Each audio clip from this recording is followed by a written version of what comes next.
As a jazz pianist turned church music director and worship pianist, there's one jazz chord that I learned that I found fits really well into the vocabulary and the sound of church music, and I want to show you what that is today. In this video, I teach you about drop 2 chords, and I show you how you could use them in worship music. I'm going to break down the chord for you, I'm going to show you a way to practice them, and I'm going to show you examples from worship songs where I use this chord and where you could use this chord as well. If you play music in a church and you're seeking inspiration and excellence, then this is the channel for you. If you're looking for a quick way to freshen up your sound, then I want you to check out my free video lesson, 3 chords to upgrade your sound. These are chords I play almost every weekend on every song. They serve me very well, and I think they'll serve you well also. If you have 15 minutes today, then you can begin to check that out and put these chords into your own vocabulary and incorporate them into your own playing. So head down to the description to check that out, and let's get back to the video.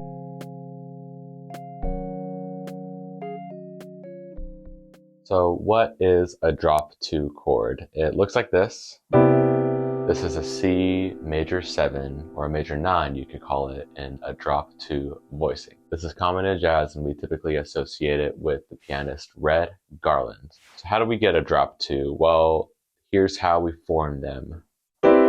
Take this shape. We have a C major 9, the root, the 3rd, the 5th, the 7th, and the 9th. First, we're going to take our root, we're going to drop it down the octave. Now, if we count our remaining 4 notes, if we number them from the top, 1, 2, 3, 4, we drop the 2. So this one gets dropped the octave. That's how we get the name a drop 2. So in this new chord, we have the root, the major 7th, the major 3rd, the 5th, and the 9th. And look at the intervals we have going on here. In our left hand, I'm playing a major 7th, which is like an octave, except subtract a half step. A major 7th, a perfect 4th, a minor 3rd, and a perfect 5th.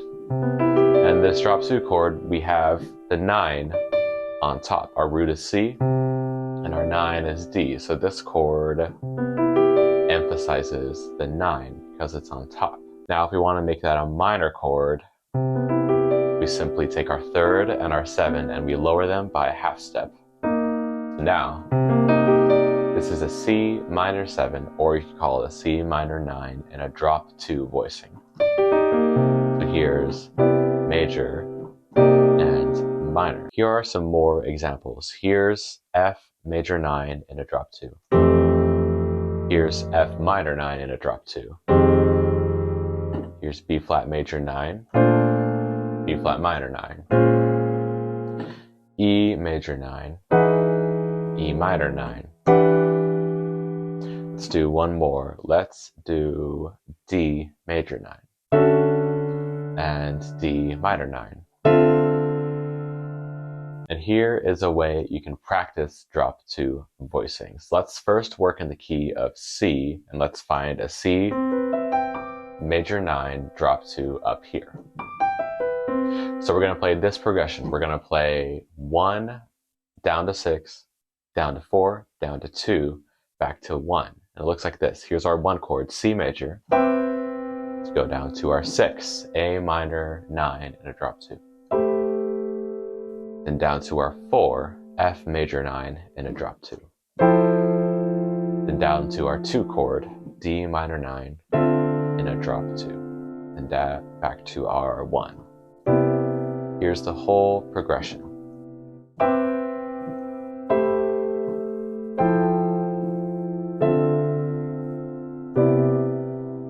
So practice that until you can get it faster and until it starts to feel comfortable. Then you can begin to put it in other keys. Let's do G. 1, 6, 4, 2, 1. Let's do another key. Let's try out the key of F. 1, 6, 4, 2, 1. When we play this progression, we get a good mix of major chords and minor chords to practice. If we go back to our example in F, F major, D minor, E flat major, G minor, F major 9. So in worship music, I especially like to use the drop 2 on the 4 chord of the song. For our first example, we're going to play I Belong to Jesus, the verse, which is the progression 4, 1 over 3, 5, and it looks like this. We're in the key of A. And there it is. Here's our drop 2 on the 4 chord. Then we have 3, 5, 4, 6, 5. We could try putting it down here as well, but this gets a little bit muddy, so we can keep it up here.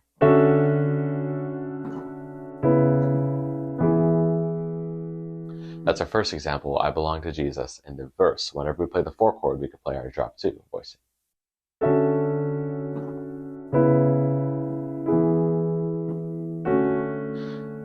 Our next example is What a Beautiful Name in the key of D. We're going to focus on the bridge, which is the progression 4, 5, 6, and 1 over 3, or we could call it the 3 chord.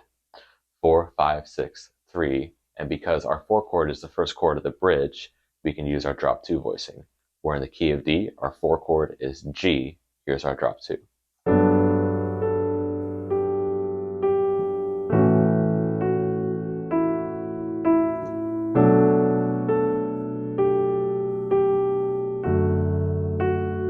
So notice how there's this piano line, that's from the bridge of What a Beautiful Name as well.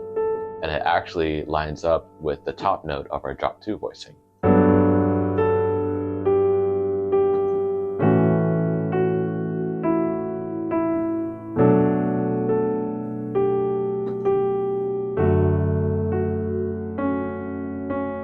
And there we go. Our third example is the chorus of Waymaker, which is the progression 4, 1, 5, 6.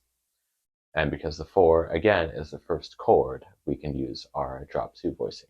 We're going to work in the key of E, so our 4 chord is going to be A. Let's hear it.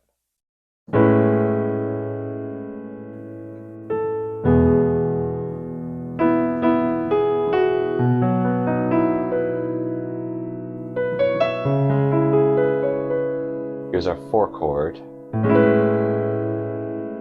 then 1, 5,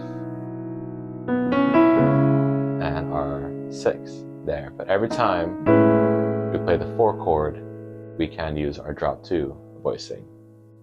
So I especially like to use it on the 4 chord in a lot of worship songs. And the chord itself, it's very rich, it's very emotional, it's maybe even a little bit melancholy. So I wouldn't use this on a more upbeat song. I tend to use this on slower songs, more introspective songs. If you made it to the end of this video, thanks for sticking with me and caring about your craft. What if you practiced drop 2 voicings for the next 5 days? How would that change your playing? How would that change the way you learn church songs and play church songs? What would it do to the music if you could find places in the songs you already know to use the drop 2 voicings, especially on the 4 chord of worship music? Maybe that will help freshen up your sound. Maybe that will give you some more ideas of what to play. I created this channel to talk about music theory, to talk about chords and harmony, and just to dig into the art of playing worship piano. Please join me on this journey as we perfect our craft, seek inspiration, and pursue the art of creating beauty through sounds. I hope this is helpful for you. I hope you have a wonderful day. Thanks for watching. See you next time.